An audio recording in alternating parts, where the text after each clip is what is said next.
السلام علیکم ورحمۃ اللہ وبرکاتہ شیخ۔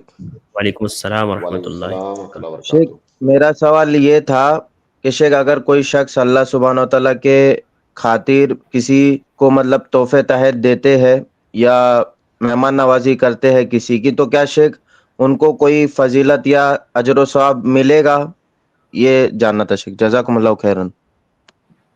جی دیکھیے، اگر کوئی آدمی کسی کی مہمان نوازی کرتا ہے، کچھ کھانا کھلاتا ہے، اس کی مہمان نوازی کرتا ہے، تکریم کرتا ہے، تو یہ اس کے ایمان کی علامت ہے۔ اللہ کے نبی صلی اللہ علیہ وسلم کی حدیث ہے کہ من کان یؤمن باللہ والیوم الآخر فلیکرم ضیفہ، اپنے جو آدمی اللہ پر اور یوم آخرت پر ایمان رکھتا ہے وہ آدمی اپنے مہمان کی تکریم کرے، اس کی ضیافت کرے، اس کی عزت کرے۔ تو اگر ہم کسی مہمان کی ضیافت کرتے ہیں تو یہ بھی ایمان کا حصہ ہے، اور ایمان یہ عمل صالح کا اعلیٰ ترین درجہ ہے، ایمان۔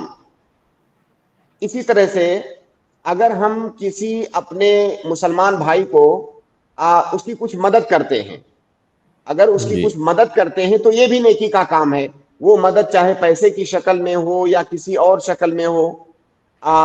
حدیث ہے اللہ کے نبی صلی اللہ علیہ وسلم کی، واللہ فی عون العبد ما کان العبد فی عون اخیہ، اللہ تعالیٰ اس کی مدد کرتا ہے جو اپنے بھائی کی مدد کرتا ہے، یہاں تک کہ اگر ہم اس کے ساتھ اس سے بھی چھوٹی بھلائی کرتے ہیں، پیسے وغیرہ سے مدد کرنا تو یہ بڑی بات ہو گئی، یہ صدقہ ہے، صدقے کا اجر آپ کو مل رہا ہے۔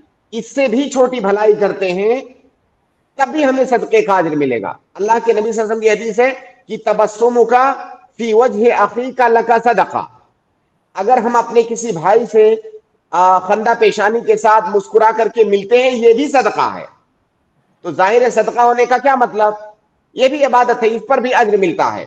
تو اگر ہم اس کی مدد کرتے ہیں، اس سے اخلاق سے ملتے ہیں، کسی بھی طرح سے اسے کوئی صدقہ ہدیہ تحفہ دیتے ہیں، تو یہ ایمان کا حصہ ہے اور یہ اجر کا باعث ہے۔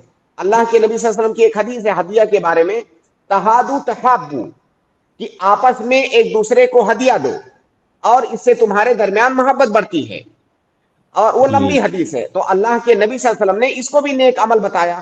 تو اگر ہم کسی کو ہدیہ تحفہ دیتے ہیں اللہ رب العالمین کی رضا اور خوشنودی کے لیے، تو یہ بھی صدقہ ہے، یہ بھی کار ثواب ہے، اس پر بھی ہمیں اجر ملتا ہے انشاءاللہ۔